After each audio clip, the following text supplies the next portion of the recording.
Hello, my good friends. How are you today? May God bless you all.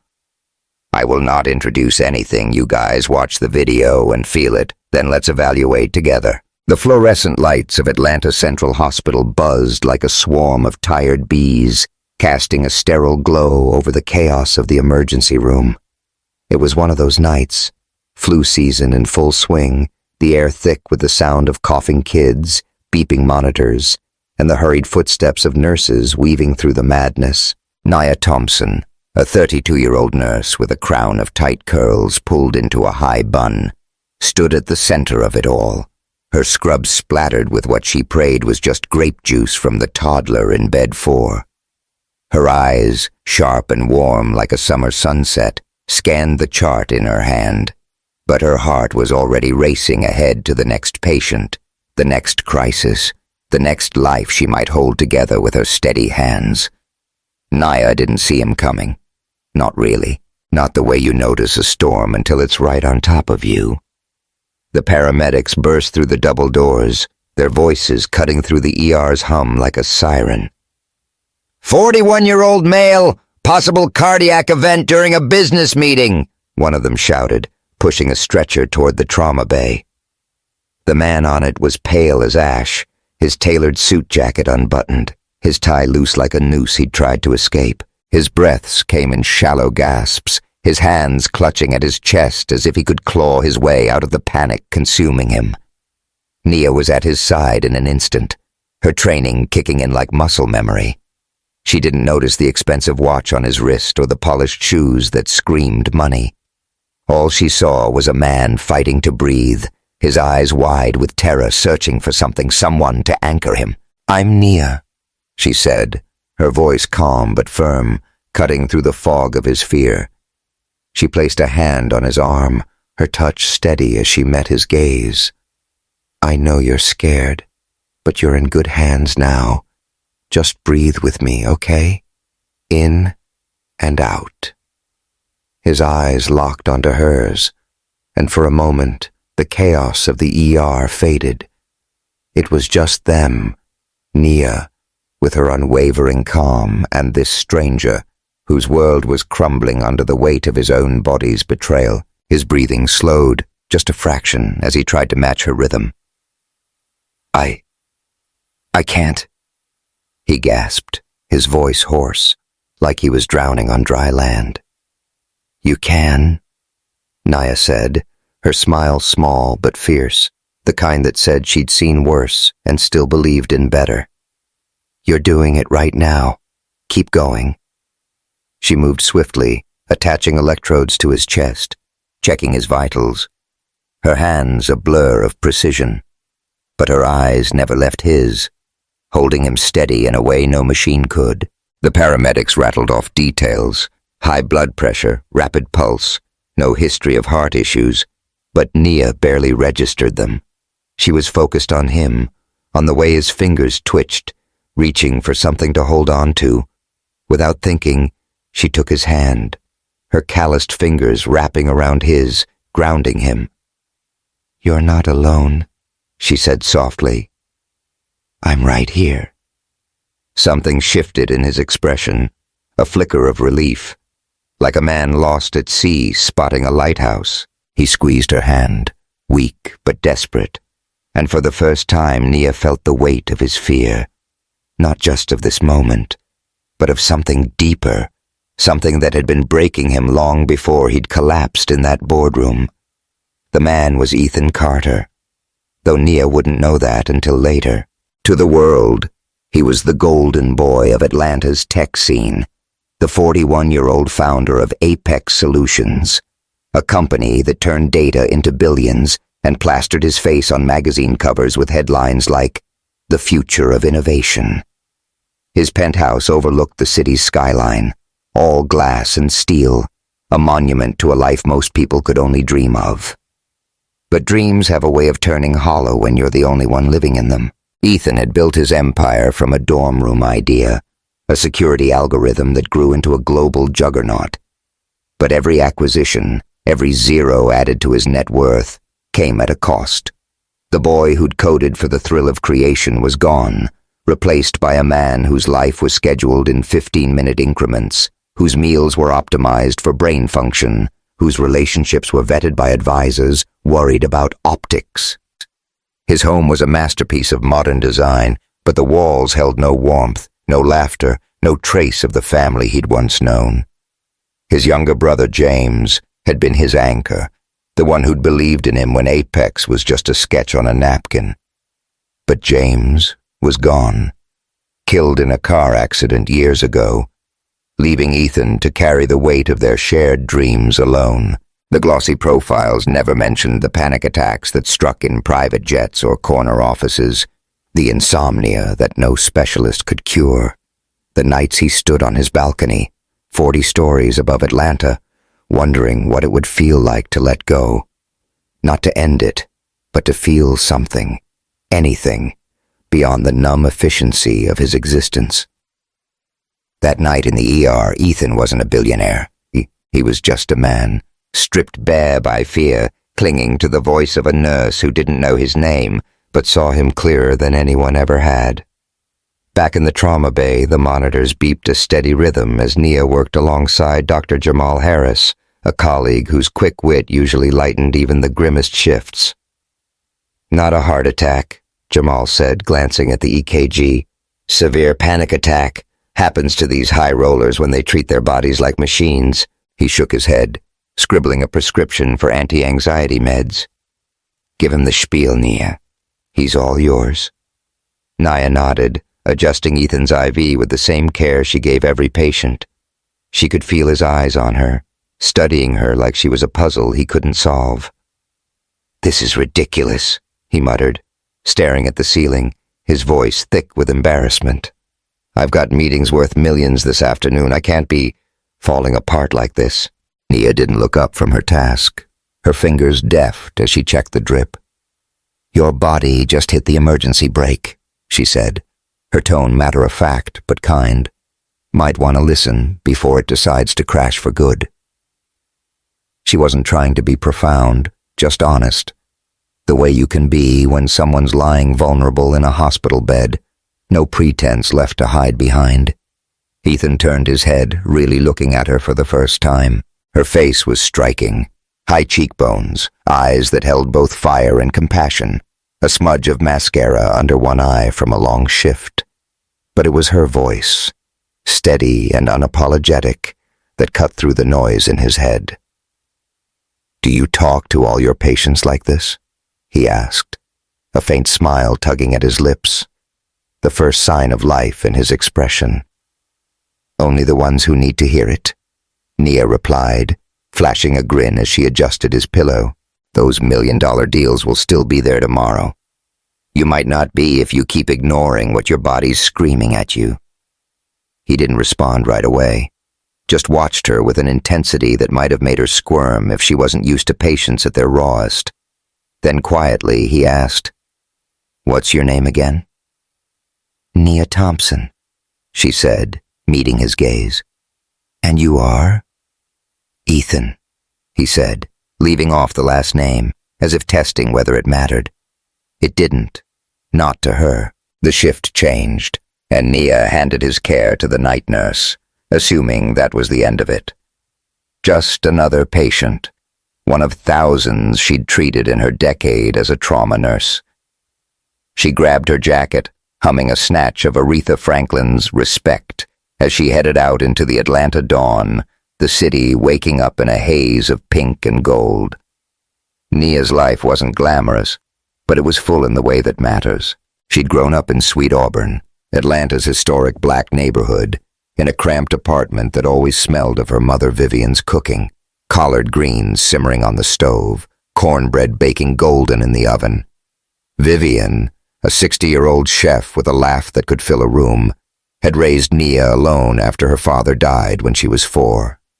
Money was tight, but love was plentiful, and Nia learned early that resilience was a family heirloom. School was her escape, a place where her sharp mind could shine. She'd bury herself in biology books, fascinated by how the human body could mend itself with a little help. Her high school science teacher, Mrs. Jenkins, had seen her potential, and pulled her aside one day.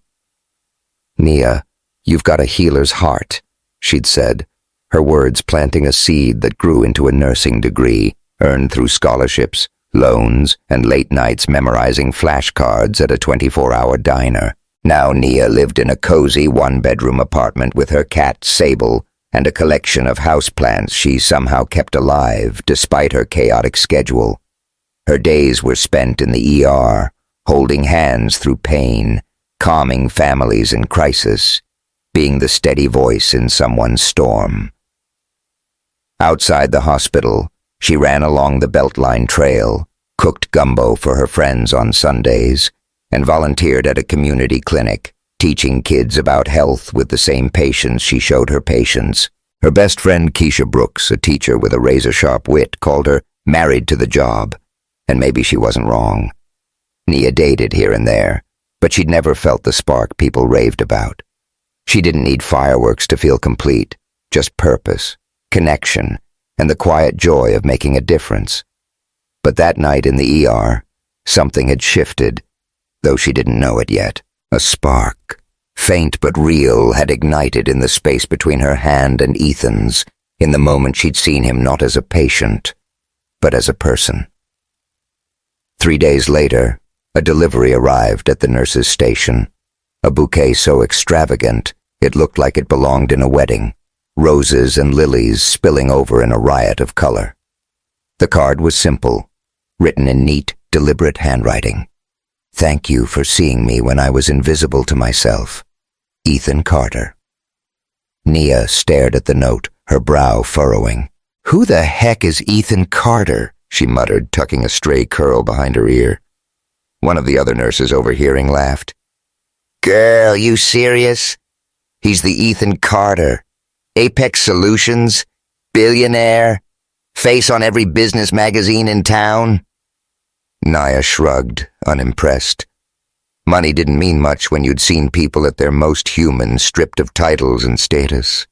She set the flowers on the break room table for everyone to enjoy and went back to her charts, thinking that was the end of it. Just a grateful patient with a flair for grand gestures. But Ethan Carter wasn't done. He couldn't stop thinking about the nurse with the steady hands and the smile that felt like sunlight breaking through clouds. Those few minutes in the ER had been the first time in years he'd felt truly seen. Not as a CEO, not as a brand, but as a man who was allowed to be scared. He didn't know how to thank her, how to hold on to that feeling, but he knew he had to try. And so, a week later, he showed up at the hospital again, this time with a tray of coffees from a local roastery and a paper bag of pastries, looking almost shy in jeans and a gray sweater.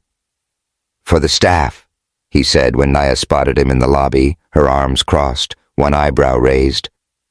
I remembered you said the break room coffee tastes like motor oil." Nia laughed, a sound that made something in Ethan's chest loosen. "You got a good memory, Mr. Carter," she said, taking a coffee. "But you don't have to keep showing up like this. I was just doing my job." "Maybe," he said, his eyes meeting hers, steady and searching. "But it's the first time in a long time I felt like someone actually saw me doing mine." She didn't know what to make of that, not yet. But as she sipped her coffee watching him walk away, Nia felt a tug in her gut, a whisper that this wasn't the end of their story. It was just the beginning. Hey, if that moment in the ER hit you like it did Nia and Ethan, drop a comment and tell us about a time someone saw you when you felt invisible. It's those connections that keep us going, right? Hit that subscribe button to follow their journey, a story of love, kindness, and all the unexpected ways we save each other. Trust me, you won't want to miss what happens next. The scent of roasted coffee beans lingered in the hospital lobby, mingling with the faint antiseptic tang that never quite left the air. Nia Thompson leaned against the nurse's station, her arms crossed, one eyebrow arched as she watched Ethan Carter navigate the chaos of Atlanta Central Hospital's morning rush. He was back again, a week after the flowers, carrying a tray of steaming lattes and a brown paper bag from Sweet Peach Bakery. a spot known for its pecan rolls so good they could make you forget a 12-hour shift. His gray sweater and jeans made him look almost ordinary, but the way he scanned the room, searching for her, gave him away. Ethan Carter wasn't here for the coffee. He was here for her. Nia wasn't sure what to make of it. She'd seen grateful patients before. Folks who sent cards, dropped off cookies, or hugged her a little too long when they were discharged. But Ethan was different. It wasn't just the grand gestures, though the flowers had been over the top. It was the way he looked at her, like she was the only person in a room full of noise, like her words in that ER trauma bay had stitched something back together inside him. It made her heart do a little flip, which was annoying because Nia Thompson didn't do heart flips. She did IVs, chart notes, and Sunday gumbo with her mama, not whatever this was. "Hey, Nurse Thompson," Ethan said, his voice warm but tinged with a nervous edge as he approached. He held out the coffee tray like an offering. "Figured you and the team could use a pick-me-up. Long night?" She took a cup, her fingers brushing his for a split second, sending a jolt through her that she tried to ignore. "You could say that," she replied, her tone teasing but guarded. "You keep showing up like this, people are going to start thinking you're sweet on somebody." His lips twitched into a half-smile, and dang if it didn't make him look younger, less like the polished billionaire she'd Googled after the flowers. "Maybe I'm just a fan of good coffee," he said, but his eyes, deep brown, with a flicker of something vulnerable, told a different story. Nia sipped her latte, the warmth spreading through her chest. "Well, you got taste, I'll give you that. Sweet peach ain't cheap." She tilted her head, studying him. "But you don't strike me as the type to waste time on hospital runs unless you want something. So, what's the deal, Ethan?" He hesitated, like he was weighing his words, then leaned against the counter, close enough that she caught a hint of his cologne, something woodsy and expensive. "Honest? I don't know," he admitted. "I just keep thinking about that night. You didn't have to be so kind, but you were. And I guess I wanted to say thanks. Again." Her instinct was to brush it off, to say it was just her job, but the sincerity in his voice stopped her. Instead, she nodded, softening just a fraction. "You're welcome. But you don't owe me anything, okay? You're good now. Go run your empire." He chuckled, a low, warm sound that made her stomach flutter. "Easier said than done.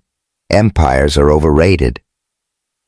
They stood there for a moment, the bustle of the hospital fading into the background, until a nurse called Nia's name, snapping her back to reality.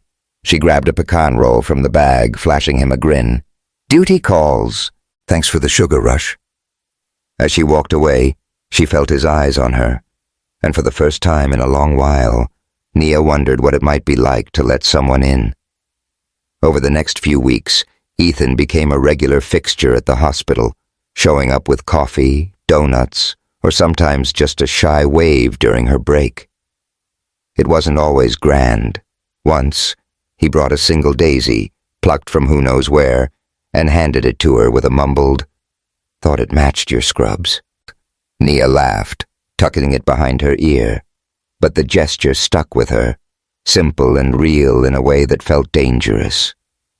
Their conversations started small, her complaining about burnt breakroom coffee, him joking about boardroom egos, but they grew longer, deeper, spilling into walks around the hospital courtyard or quick chats by the food trucks parked outside.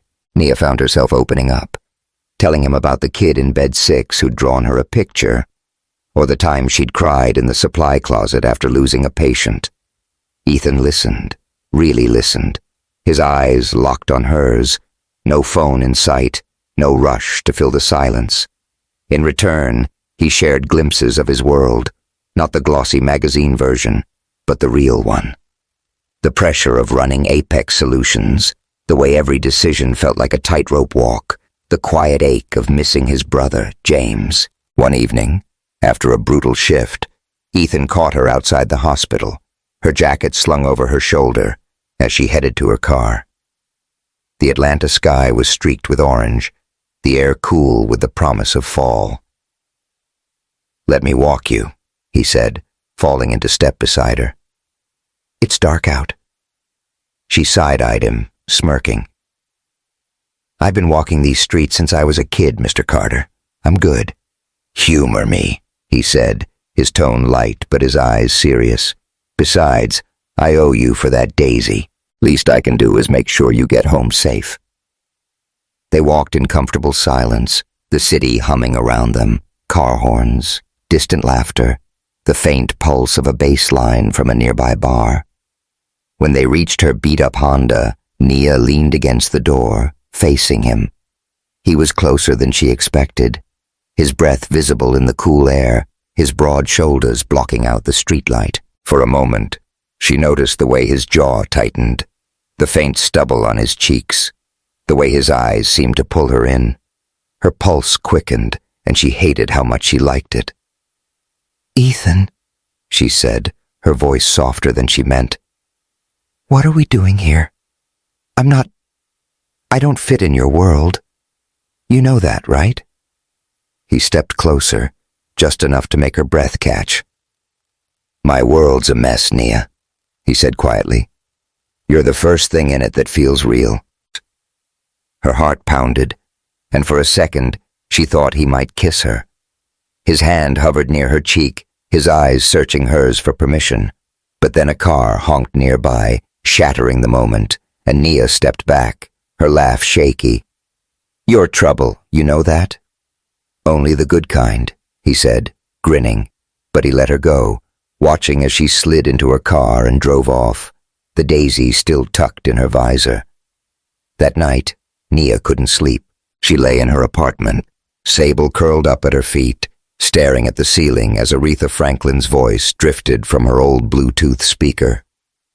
Ethan Carter was trouble, no doubt about it.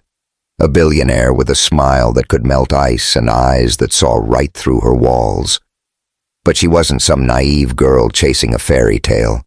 She'd worked too hard, fought too long, to let a man, no matter how charming, derail her life. Still, she couldn't shake the way he made her feel. Alive, seen, like maybe, just maybe, there was room in her world for something more. The doubts came crashing in the next night at the Painted Duck, a trendy Atlanta bowling alley where Nia and her best friend, Keisha Brooks, met for their monthly Spill the Tea session. Keisha, a fifth-grade teacher with a knack for calling it like she saw it, slid into the booth with a margarita and a look that said she was ready to read Nia for filth. "All right, girl, spill," Keisha said, her braids swinging as she leaned forward. "What's good with Mr. Billionaire? And don't give me that he's just grateful mess. I saw those flowers on your Instagram." Nia laughed, sipping her sweet tea. "It's not like that, Keisha. He's nice, brings coffee, talks to me like I'm a person, not a nurse. That's it." "Nice?" Keisha snorted, rolling her eyes. "Nia, that man's worth more than half of Atlanta. Ain't nobody that nice without an agenda. You seen the blogs? He's dated models, influencers, the whole red carpet crew. What's he want with a nurse from Sweet Auburn?" The words stung, but Nia kept her face neutral, stirring her straw. "Maybe he just likes me," she said, but even she heard the doubt in her voice. Keisha softened, reaching for her hand. "Look, I'm your ride or die, okay? I just don't want you getting hurt. Men like him, they play in a different league, and when they're done, they don't look back." Nia nodded, but her stomach twisted. Keisha wasn't wrong. Ethan's world was penthouses and private jets. Hers was collard greens and community clinics. What was she doing? Letting herself get caught up in him? The real gut punch came the next evening at her mama's place. Vivian Thompson's apartment was a warm cocoon of memory, walls lined with family photos, the air thick with the smell of gumbo simmering on the stove, Marvin Gaye crooning softly from the radio. Nia sat at the kitchen table, chopping okra while Vivian stirred the pot, her silver-streaked hair pulled into a neat bun.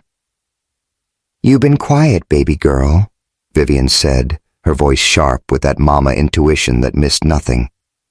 "Something on your mind?" Nia hesitated, then set down her knife. "It's nothing, Mama. Just this guy. Ethan, the one from the hospital." Vivian's spoon paused mid-stir, her eyes narrowing. "The billionaire? Keisha told me about him." "What's he after, Nia?" "He's not after anything," Nia said, defensive.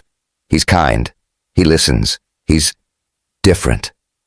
Vivian turned, hands on her hips, her face a mix of worry and steel. "Different don't mean good, Nia. Men like him don't stay with women like us. They might play for a while, but when it's time to settle down, they pick someone who fits their world. You're my heart, baby, but you gotta be smart. Don't let him break you." The words hit like a slap. Nia stared at the table, her throat tight. She'd fought for everything: her degree, her job, her place in a world that often tried to push her down because of her skin, her gender, her roots. Was she really naive enough to think she could belong in Ethan's life? That night, Nia stood in her apartment, staring at the daisy Ethan had given her, now wilting in a glass of water. She wanted to believe in him, in the way he made her feel like she was enough. But Keisha's warnings and her mama's fears echoed in her head, loud and insistent. When Ethan texted her the next day, "Coffee tomorrow? I miss your smile." She didn't reply right away. Instead, she tucked the daisy into a book on her shelf, a reminder of a moment that felt too good to be true. She wasn't ready to let him in, not yet. But as she drifted off to sleep, his voice played in her mind, soft and steady. "You're the first thing in my world that feels real." Trouble, indeed. The Atlanta night was heavy with humidity, the kind that clung to your skin like a second shirt. Nia Thompson stood outside Atlanta Central Hospital, her scrubs damp with sweat from a 14-hour shift that had left her bones aching and her heart raw. She'd lost a patient that evening, a grandmother who'd fought hard but slipped away, leaving behind a family's sobs and Nia's quiet guilt. She was used to it, the weight of those moments. But tonight it pressed harder, made worse by the doubts swirling in her head about Ethan Carter. Her phone buzzed in her pocket, the screen lighting up with a text from him. "I need you, Nia. Please." No explanation, just those 4 words, raw and urgent. She stared at the message, her thumb hovering over the reply button. Keisha's warnings and her mama's fears echoed in her mind. Men like him don't stay with women like us. But something in Ethan's words pulled at her, a tether she couldn't ignore. Against her better judgment, she typed back, "Where are you?" His reply was instant. "My place. I'll send a car." 30 minutes later, Nia found herself in a sleek black SUV, the city lights blurring past as the driver navigated downtown Atlanta. She'd never been to Ethan's penthouse, only heard whispers about its floor-to-ceiling windows and art that cost more than her rent for a decade. Her stomach churned, not just from nerves, but from the surrealness of it all. She was a nurse from Sweet Auburn, raised on gumbo and gospel. What was she doing, stepping into a billionaire's world? The elevator opened directly into Ethan's apartment, and the sight stole her breath. The space was all sharp angles and polished surfaces, marble floors, a glass wall overlooking the twinkling Atlanta skyline, furniture that looked like it belonged in a museum. But it was Ethan who stopped her cold. He sat on the edge of a leather couch, still in yesterday's shirt, his hair disheveled, his eyes red and haunted. Papers were scattered on the coffee table, and a half-empty glass of amber liquid sat untouched beside them. "Nia," he said, his voice rough, like he'd been shouting at ghosts. He stood, unsteady, and took a step toward her. "You came." She crossed her arms, keeping her distance, her nurse's instincts kicking in. "You look like a mess, Ethan. What's going on?" He ran a hand through his hair, a shaky laugh escaping him. "The board's trying to push me out," he said, the words spilling fast. They think I'm cracking, that I'm not stable enough to run Apex. And maybe they're right. I can't sleep, I can't think, He stopped, his breath hitching, and Nia saw it again. That same panic from the ER, wild and consuming. She stepped closer, her voice steady. Hey, look at me. You're not cracking. You're just human. Sit down, breathe, and tell me what happened. He obeyed, sinking back onto the couch, and she sat beside him, close enough to feel the heat of his body but not touching. He told her everything. How the board had ambushed him with ultimatums, how a rival executive, Lauren Mitchell, was circling like a shark, how he felt like he was drowning in his own life. His voice broke when he mentioned James, his brother, whose death still cast a shadow over every choice he made. Nia listened, her heart aching for the man unraveling before her. She'd seen this before, people at their breaking point, stripped of pretense, but with Ethan, it felt personal, like she was holding a piece of his soul. When he finally fell silent, his head in his hands, she reached out, her fingers brushing his wrist. You're not alone in this, Ethan, she said softly. You don't have to carry it all by yourself. He lifted his head, his eyes locking onto hers, and the air between them shifted, charged with something electric. Nia, he whispered, his voice raw. You're the only thing keeping me grounded right now. Her breath caught, and before she could think, he leaned in, his hand cupping her cheek. His lips met hers, urgent and desperate, a kiss that wasn't just want, but need, a plea for connection, for salvation. Nia's heart pounded, her hands finding his shoulders, pulling him closer as the kiss deepened, tasting of salt and sorrow. For a moment the world fell away, and it was just them, two souls colliding in the quiet of a penthouse that felt too big for either of them. But then reality crashed back. Nia pulled away, her chest heaving, her mind racing. Ethan, we can't, she said, her voice shaky. It's too much. He looked at her, his eyes wide, like a man waking from a dream. I'm sorry, he said, his voice hoarse. I didn't mean to. It's okay. She cut him off, standing, her legs unsteady. I need to go. She grabbed her jacket, avoiding his gaze, and fled to the elevator, her heart still racing as the doors closed behind her. The next few days were a blur. Nia threw herself into work, dodging Ethan's texts and her own tangled feelings. She couldn't stop replaying that kiss, the heat of his lips, the way his hands had trembled against her skin. It wasn't just physical, though that had been enough to make her knees weak. It was the way he'd looked at her, like she was the only thing tethering him to the world. It scared her, how much she wanted to be that for him. Keisha noticed the change, cornering her at the hospital cafeteria with a raised eyebrow. Girl, you look like you're carrying the weight of the world, she said, sliding a tray of fries across the table. What's good? Or bad, judging by that face?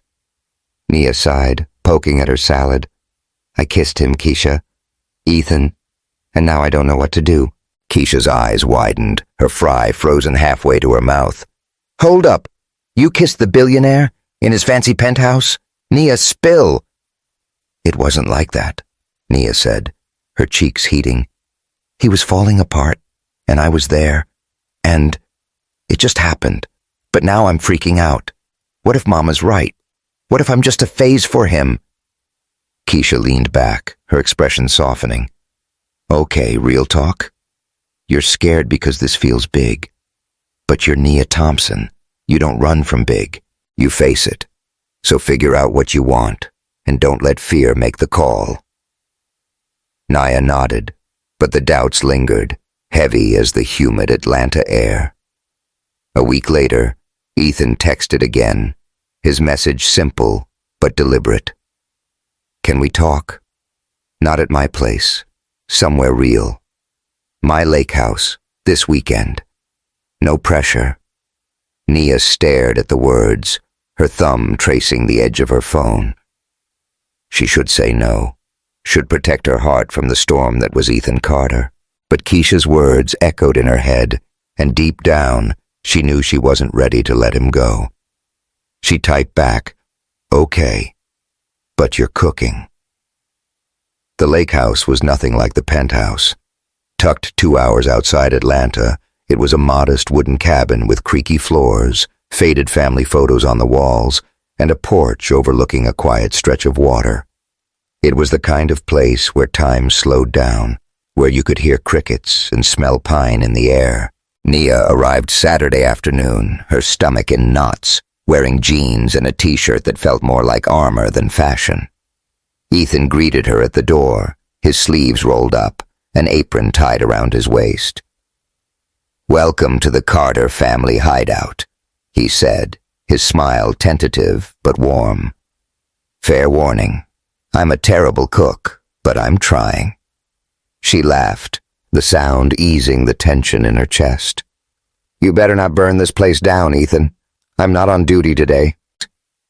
They spent the afternoon in the kitchen, chopping vegetables for a stew that was more ambition than skill. Ethan fumbled with the knife, cursing under his breath when he nicked his finger, and Nia teased him mercilessly, her laughter filling the small space.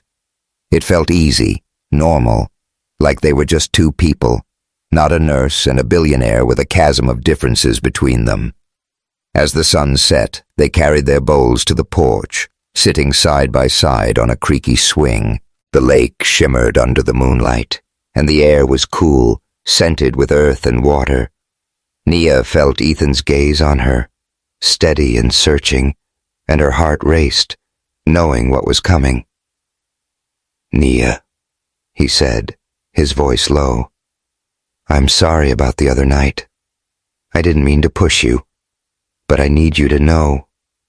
You're not just a moment for me. You're everything." She turned to him, her breath catching at the raw honesty in his eyes. "Ethan, I'm scared," she admitted, her voice barely above a whisper. "This feels too big, too real. I don't know if I can fit in your world." He reached for her hand, his fingers warm against hers. "Then let me fit in yours," he said. "I don't care about the world out there. I care about you."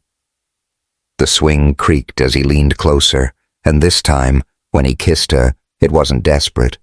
It was slow, deliberate, a promise sealed under the stars. Nia's hands found his face, her fingers tracing the line of his jaw, and she let herself fall into the moment, her fears melting under the weight of his touch.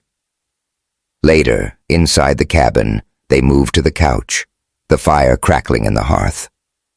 Their kisses grew hungrier, their hands exploring with a reverence that felt sacred. When they finally came together, it wasn't just desire, it was a communion, a recognition of two souls who'd found each other against all odds. The world outside didn't matter, not the boardrooms or the hospital halls. There was only Ethan and Nia, their breaths mingling, their hearts beating as one. In the quiet after, they lay tangled in a blanket, the fire casting shadows on the walls. Nia rested her head on Ethan's chest, listening to the steady thump of his heart.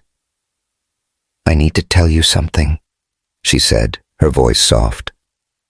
"I gave up a med school scholarship years ago. Mama was sick, and I couldn't leave her. I don't regret it, but I'm scared loving you might mean losing myself again." Ethan's arms tightened around her. "You won't lose yourself, Nia. I won't let you. You're too strong for that." He paused, then spoke, his voice heavy with memory. "My brother, James. He loved someone once, a girl from a different world. My family didn't approve, and I didn't stand up for him. He lost her, and I think it broke him before the accident did. I've carried that guilt ever since. I don't want to make the same mistake with you." Nia lifted her head, meeting his gaze. "Then we do this right," she said. "No games, no secrets, just us." He nodded, a small smile breaking through. just us. They drove back to Atlanta the next morning, the lake house fading in the rearview mirror, but its warmth lingering in their hearts. Nia felt lighter, like she'd shed a weight she hadn't known she was carrying. But as they entered the city, Ethan's phone buzzed with a message that made his jaw tighten. It was from Lauren Mitchell, his business partner. "We need to talk about Apex's future, and your nurse." Nia caught the shift in his expression, her stomach twisting. "Everything okay?" she asked. He forced a smile, pocketing the phone. "Yeah, just work." But Nia knew better. The world was closing in, and their fragile new beginning was about to be tested. The Atlanta skyline glittered like a promise, but inside Nia Thompson's small apartment, the air felt heavy, oppressive. She sat cross-legged on her couch, Sable purring in her lap, her phone glowing with a news alert that made her stomach churn. The headline was blunt: "Billionaire Ethan Carter's new flame, nurse or gold digger." Below it, a grainy photo of her and Ethan outside the hospital, his hand brushing her arm, her face lit with a smile she barely recognized. The article, posted on a gossip blog with a knack for stirring up trouble, was brutal, speculating about her motives, questioning how a nurse from Sweet Auburn could catch a man like Ethan Carter.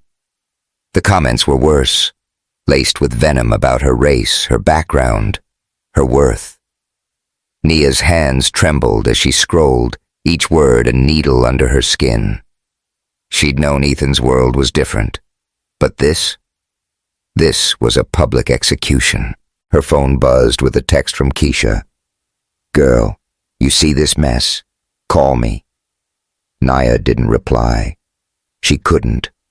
All she could hear was her mama's voice, echoing from their last fight. "Men like him don't stay with women like us." Across town, Ethan Carter paced his penthouse, his phone pressed to his ear as he argued with his PR team. "Take it down," he snapped, his voice sharp enough to cut glass. "I don't care how much it costs. That article's a lie and I want it gone." The voice on the other end was calm, clinical, explaining that going viral wasn't something you could just erase. Ethan hung up, his jaw tight, his mind racing. He'd wanted to protect Nia, to keep her safe from the vultures in his world, but he'd failed. And now, the woman who'd become his reason to breathe was paying the price. The trouble had started a week ago, not long after their weekend at the lake house. Nia had returned to work, her heart still warm from Ethan's touch, his promise to fit into her world echoing in her mind. But the hospital felt different now. Colleagues whispered when she passed, their glances lingering too long. One nurse, a woman who'd always been chilly, smirked as she handed Nia a chart. "Must be nice getting flowers from a billionaire," she said, her tone dripping with shade. Ping. Nia brushed it off, but the sting lingered, a reminder that her relationship with Ethan wasn't just hers anymore. It was public property. Then there was Lauren Mitchell. Ethan's business partner at Apex Solutions was everything Nia wasn't: polished, powerful, and perfectly at home in the world of wealth. Lauren was a tall, striking woman with a cascade of blonde hair and a smile that never reached her eyes. She'd started showing up at Ethan's meetings, her invitations to strategy dinners pointedly excluding Nia. Ethan had brushed it off as just business, but Nia wasn't blind. She'd seen the way Lauren touched his arm, the way her laughter lingered, the way she looked at Nia like she was a temporary inconvenience. The tipping point came at a charity gala Ethan had convinced Nia to attend, a glitzy affair at an Atlanta hotel where chandeliers sparkled and champagne flowed like water. Nia had felt out of place in her borrowed dress, a simple navy gown that couldn't compete with the couture around her. Ethan had been attentive, his hand warm on her back, but Lauren had stolen the spotlight, gliding over with a glass of wine and a barbed compliment. "Nia, you're so authentic," she'd said, her smile sharp. "It's refreshing to see someone so unaffected by all this." The words landed like a slap, and Nia's polite smile had faltered, her fingers tightening around her clutch. Later, as they danced, Ethan had sensed her unease. "You okay?" he'd whispered, his breath warm against her ear. She'd forced a nod, but the truth was, she wasn't. The gala, Lauren's words, the whispers from strangers, it all felt like a warning. She didn't belong here, and the world was making sure she knew it. The gossip article was the final straw, but the real storm hit at her mama's place 2 nights later. Vivian Thompson's kitchen was a sanctuary, the air thick with the scent of cornbread and the low hum of gospel music from the radio. Nia sat at the table, her hands wrapped around a mug of tea, while Vivian stirred a pot of collard greens, her movements sharp with barely concealed worry. "I saw that article, Nia," Vivian said, her voice low but firm. "And I heard about that fancy party. You think I don't know what's happening?" Nia's throat tightened. "It's just gossip, Mama. People talk. It doesn't mean anything." Vivian turned, her eyes blazing. "Don't you lie to me, baby girl. You're my heart, and I see you hurting. That man's world is tearing you apart, and you're too stubborn to admit it." She set down her spoon, her hands on her hips. "You think you can change him? That he'll leave his penthouses and private jets for Sweet Auburn? Men like Ethan Carter don't do that. They take what they want, and then they move on." Nia's eyes stung, but she held her mama's gaze. "You don't know him, Mama. He's not like that. He sees me. He's trying." "Trying ain't enough," Vivian snapped, her voice breaking. "You're throwing yourself into a fire, Nia. And when it burns, who's gonna pick up the pieces? Not him, me, Keisha, your community. We're the ones who'll be here when he's gone." The words cut deep, slicing through the hope Nia had been clinging to. She stood, her chair scraping against the floor. "I'm not a child, Mama. I can handle this. Why can't you trust me?" Vivian's face softened, but her voice stayed firm. "Because I love you, Nia. And I've seen too many women lose themselves chasing a man's promises." Nia left without another word, the door slamming behind her, the taste of tea bitter on her tongue. The next blow came from an unexpected source. Dr. Jamal Harris, Nia's colleague at the hospital, caught her in the break room the following day, his usual easy grin replaced by a serious expression. Jamal was a good guy, smart, kind, with a laugh that could light up the ER. They'd always been friends, but Nia had sensed his feelings for her, a quiet affection he'd never pushed. "Nia, can we talk?" he asked, closing the door behind him. The break room was empty, the hum of the vending machine the only sound. She nodded, bracing herself. "What's up, Jamal?" He leaned against the counter, his eyes searching hers. "I've been watching you these past few weeks, and you're not yourself. This thing with Carter, it's changing you. I saw that article and I see how people are treating you. You don't deserve that." Nia's chest tightened. "I can handle it, Jamal. It's just noise." "Maybe," he said, his voice gentle but firm. "But you shouldn't have to. You're incredible, Nia. You light up this hospital, this community. You don't need to fight for a place in his world. You could have a life here with someone who gets you, who won't let you get hurt like this." He paused, his eyes soft. "Someone like me." The confession hung between them, heavy and unexpected. Nia's breath caught, her mind reeling. Jamal was safe, steady, a man who shared her roots, her values, but her heart, stubborn and reckless, belonged to Ethan, no matter how much it scared her. "Jamal," she said, her voice trembling, "you're amazing. But I'm in love with him. I have to see this through." He nodded, a sad smile tugging at his lips. "I figured. Just be careful, Nia. You deserve better than this circus." The breaking point came that weekend. Ethan, desperate to fix the damage from the article, went on a local talk show to set the record straight. Nia watched from her apartment, her heart in her throat, as he looked into the camera, his voice steady but fierce. Nia Thompson is the most real, compassionate person I've ever met, he said. She's not after my money or my name. She's my partner, and I'm lucky to have her. The rumors stop now. The words should have felt like a victory, but they didn't. The interview only fueled more attention. Reporters digging into her past, strangers snapping photos when she left the hospital, social media buzzing with hot takes about their fairy tale or her ulterior motives. Nia felt like she was drowning, her privacy stripped away, her identity reduced to a headline.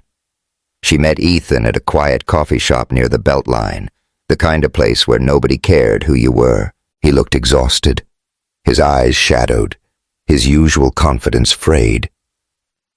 "Nia, I'm so sorry," he said, reaching for her hand across the table.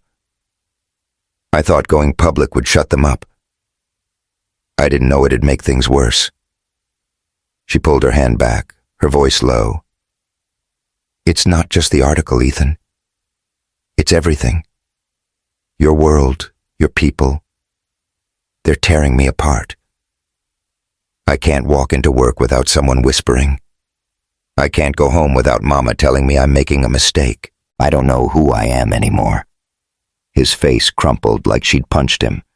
"Nia, I'll fix this. I'll hire better PR, get security, whatever you need." "That's the problem," she cut in, her voice breaking. "I don't want security or PR. I want my life back. I want to be Nia, not Ethan Carter's girlfriend. I need time, Ethan. I need to figure out if I can do this." He stared at her, his eyes glistening. "Are you saying we're done?" "Not done," she said, her throat tight. "Just paused. I need space to breathe." He nodded, slow and pained, like he was forcing himself to let go. "Okay," he whispered. "Whatever you need. But Nia, you're still my reason to keep going. That hasn't changed." She stood, her heart shattering as she walked away, leaving him at the table, the coffee growing cold between them. Back at her apartment, Nia curled up on her couch, Sable nudging her hand. The silence was deafening, broken only by the distant hum of Atlanta's nightlife. She'd thought pulling away would bring clarity, but all she felt was emptiness, like she'd left a piece of herself with Ethan. Across town, Ethan sat in his penthouse, the city sprawling below him. He opened a drawer, pulling out a faded envelope he hadn't touched in years, a letter from James, written before the accident. His hands shook as he unfolded it, the words blurring through tears. "Ethan, don't let money or fame make you forget how to love. If you find someone who makes you feel alive, hold on tight. Don't let her go." Ethan closed his eyes, the letter pressed to his chest. He'd lost Nia, at least for now. But James's words lit a fire in him. He wasn't giving up. Not on her, not on himself. But the path ahead was uncertain, and the world wasn't done testing them. The Sweet Auburn Community Center buzzed with life, a kaleidoscope of laughter, music, and the smoky aroma of barbecue drifting from the grill outside. Nia Thompson stood in the middle of it all, a clipboard in hand, directing a group of kids as they set up tables for a health fair she'd organized. Her curls were tucked under a colorful head wrap, her smile bright but strained, a mask she wore to hide the ache in her chest. It had been 2 weeks since she'd walked away from Ethan Carter, 2 weeks since she'd asked for space, and the silence between them felt like a wound that wouldn't heal. She threw herself into the fair, teaching kids how to check their pulse, handing out flyers about free clinic days, anything to keep her mind off the man whose absence haunted her. But every laugh, every moment of connection with her community, reminded her of what she'd shared with Ethan at the lake house, the way his eyes had softened when she spoke, the way his touch had felt like home. She'd wanted space to find herself, but all she'd found was a hollow space where he used to be. Outside, the sun dipped low, painting the Atlanta sky in shades of peach and gold. The kids ran through the grass, their giggles mingling with the soulful notes of a gospel choir practicing nearby. Nia's mama, Vivian, manned a table piled high with cornbread and collard greens, her sharp eyes watching Nia like a hawk. Vivian hadn't brought up Ethan since their fight, but Nia felt the weight of her disapproval, a silent reminder of the risks she'd taken by loving him. Keisha Brooks, Nia's best friend, sidled up, a plate of ribs in hand. "You holding up, girl?" she asked, her braids swinging as she tilted her head. "You're smiling, but I know that look. You miss him." Nia sighed, setting down her clipboard. "I'm trying not to, Keisha, but it's like part of me is still out there, with him. I don't know how to get it back." Keisha's eyes softened, but her voice stayed firm. "You don't get it back by hiding. You gotta face it, Nia. Love's messy, but you're tougher than this. If he's worth it, fight for him. If he's not, let him go for real." Nia nodded, but the words felt easier said than done.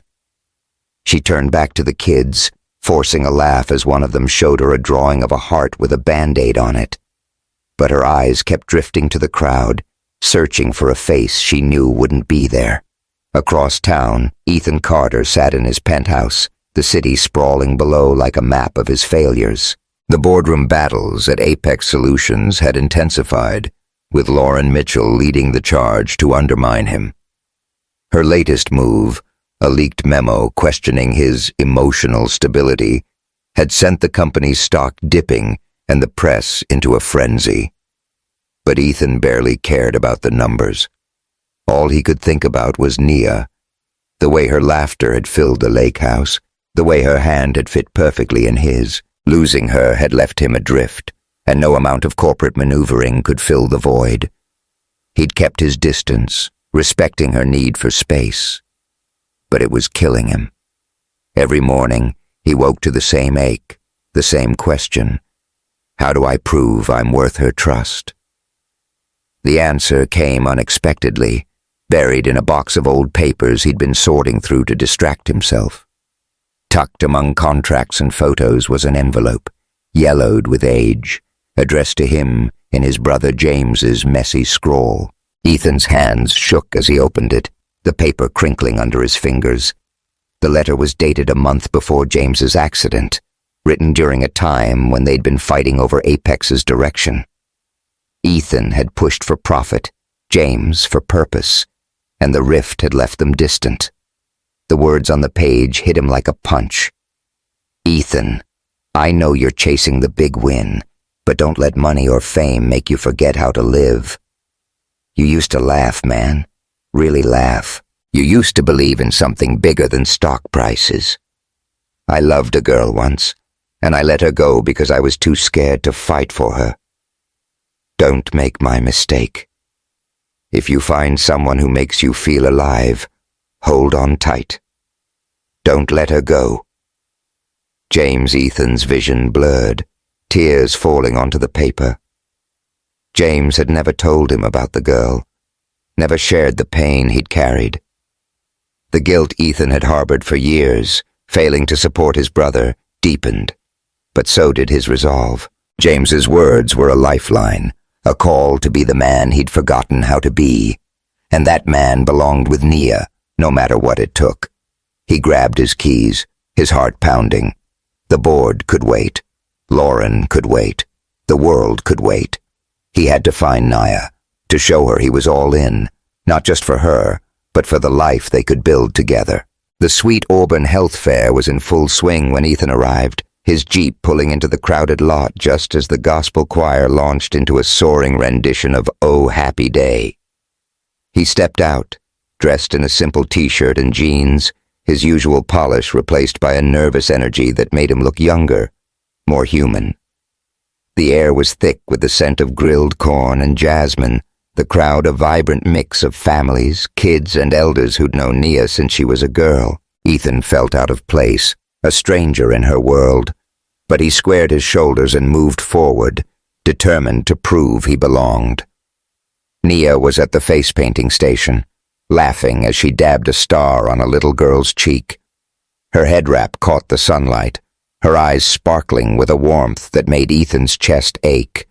He stood at the edge of the crowd, watching her, struck by how effortlessly she fit here, how she was the heart of this place. He wanted to be part of it, not to pull her away, but to learn from her, to grow with her. Vivian spotted him first, her eyes narrowing as she wiped her hands on her apron. She marched over, her voice low but sharp. "What you doing here, Mr. Carter? My daughter's trying to heal. You gonna bring more trouble?" Ethan met her gaze, his voice steady. "I'm here for Nia, Mrs. Thompson. I know I've messed up, but I love her. I want to be the man she deserves, and I'm starting right here with her people." Vivian studied him, her expression unreadable. "Words are cheap," she said finally. "Show me." He nodded, then made his way to the basketball court where a group of teens were shooting hoops. "Mind if I join?" he asked, grabbing a ball. The kids smirked, sizing up the fancy dude, but Ethan held his own, sinking a few shots and earning grudging nods. Nia glanced over, her breath catching as she saw him. Ethan, not in a suit or a boardroom, but here, in her world, laughing with kids who didn't care about his bank account. She walked over, her heart pounding. "Ethan," she said, her voice a mix of surprise and caution. "What are you doing here? This isn't your scene." He set the ball down, his eyes locking onto hers. "It is if you're here," he said, stepping closer. "Nia, I read something James wrote, a letter he left me. He told me not to let go of someone who makes me feel alive. That's you. You're my reason to breathe, and I'm not giving up on us." The crowd faded, the music a distant hum. Nia's eyes glistened, her resolve crumbling under the weight of his words. "Ethan, I'm scared," she admitted, her voice trembling. "This world, your world, it's tearing me apart." "Then let me fight for you," he said, his voice fierce. "Not with money or power, but with this." He pressed a hand to his chest, his heart. "I'm all in, Nia. For you, for this community, for whatever we build together." She stared at him, the kids cheering in the background, Vivian watching from afar. Then, with a shaky laugh, she closed the distance, throwing her arms around him. He caught her, his embrace warm and steady, and the crowd erupted in whistles and applause, sensing something bigger than they could name. Vivian's lips twitched, not quite a smile, but a nod of reluctant respect. They sat on a picnic bench as the fair wound down, the sky now a deep indigo. Nia leaned against Ethan, her head on his shoulder, his arm around her. "We gotta do this right," she said, her voice soft but firm. "No more secrets, no more running. We talk, we fight, we figure it out together." "Deal," he said, pressing a kiss to her forehead. "But I'm warning you, I'm still a terrible cook," she laughed, the sound bright and free. "Good thing I'm not marrying you for your stew." They talked late into the night, setting ground rules. No extravagant gifts, no letting his wealth overshadow her independence, no hiding from the hard stuff. Nia told him about the med school scholarship she'd given up, the fear of losing her roots. Ethan shared more about James, how his brother's dreams had shaped Apex's early days, how he wanted to honor that legacy now. Vivian joined them, bringing a plate of cornbread. "You got a long road, both of you," she said, her voice gruff but warm. "But you keep showing up like this. Maybe you'll make it." Ethan grinned, taking a bite of cornbread. "Yes, ma'am. This is worth fighting for."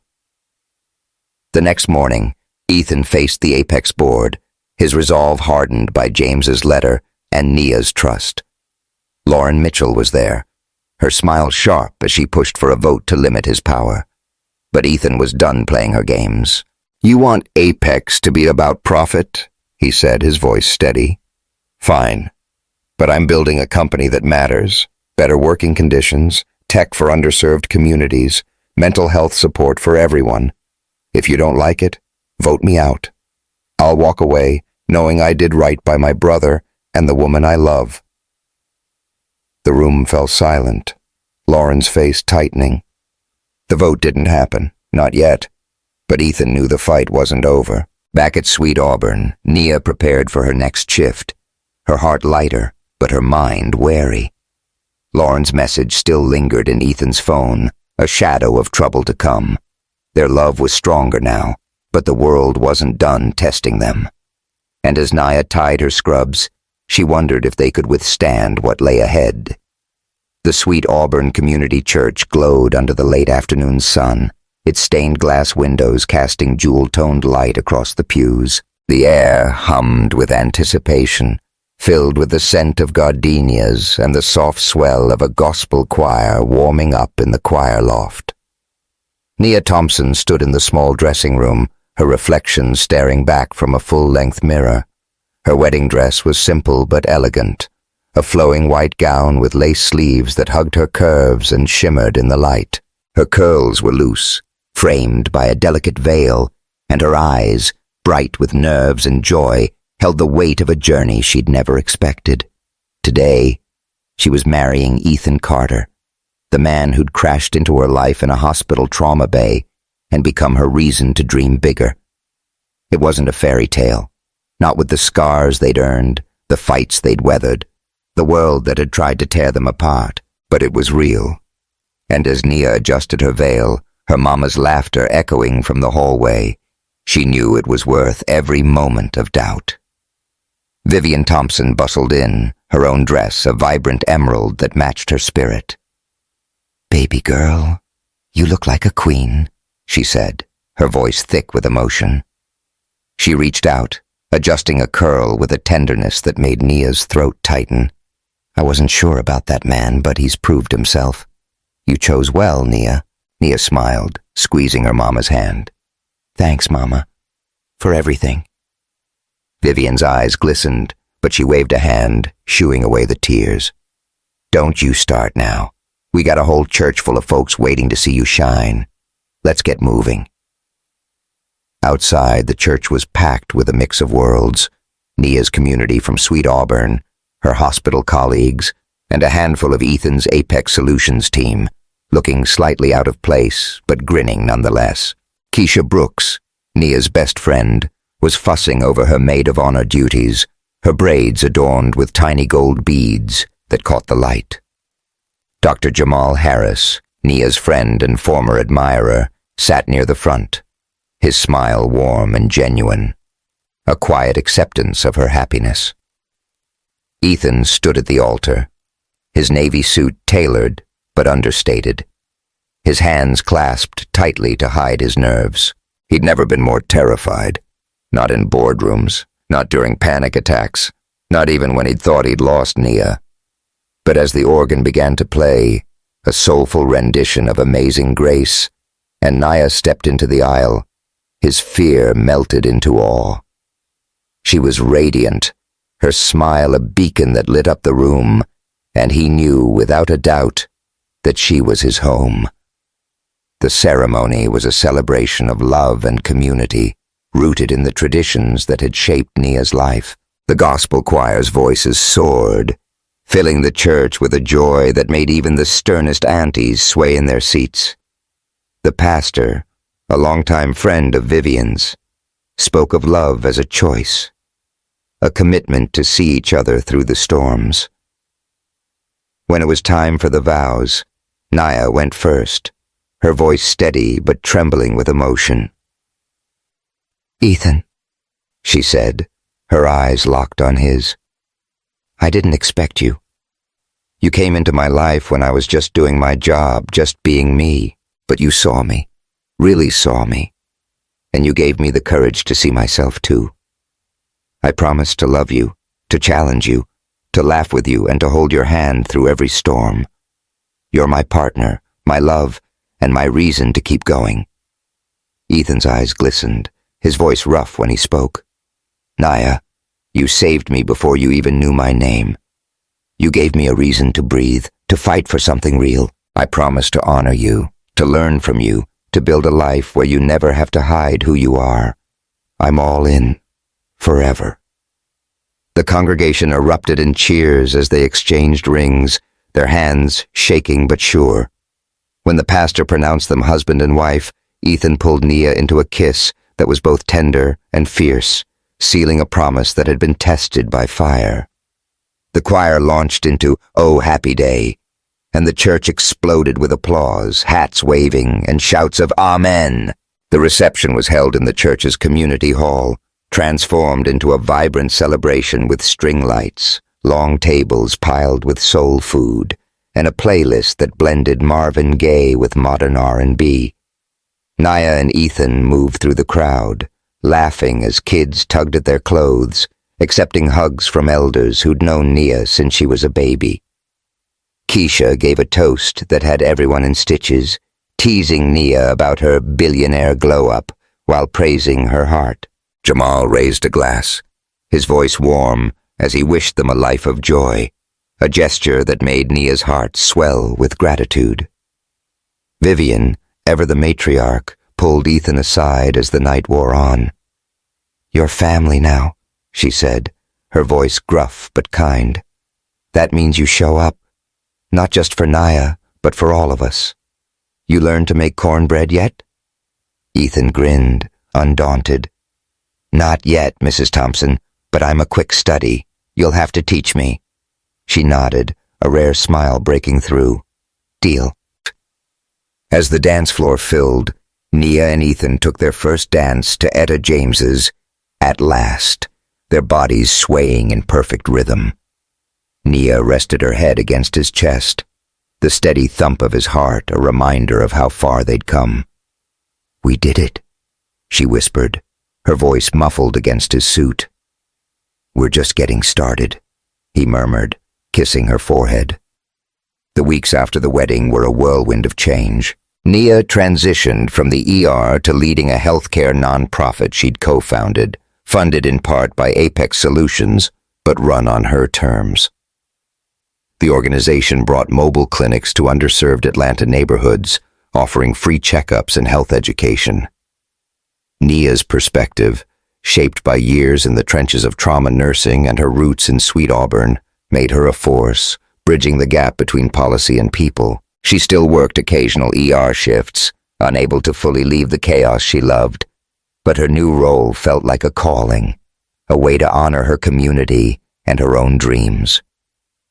Ethan, meanwhile, transformed Apex Solutions. Inspired by James's letter and Nia's influence, he restructured the company around human values, better wages, mental health programs, and tech initiatives for low-income schools. The board, led by Lauren Mitchell, had fought him every step, but Ethan's resolve was unshakable. When Lauren tried one last power play, a smear campaign implying he'd lost his edge, Ethan called a press conference, Nia at his side. "Apex isn't about profit," he said, his voice steady. "It's about people. My wife taught me that, and I'm betting our future on it." The stock dipped, then soared as consumers rallied behind his vision, proving Lauren wrong. Lauren's influence waned, her schemes exposed as petty grabs for power. She left Apex quietly, her departure a footnote in a company now celebrated for its heart. Ethan didn't gloat. He was too busy visiting community centers with Nia, rolling up his sleeves to teach kids about coding, or in one memorable moment, attempting to make cornbread under Vivian's watchful eye.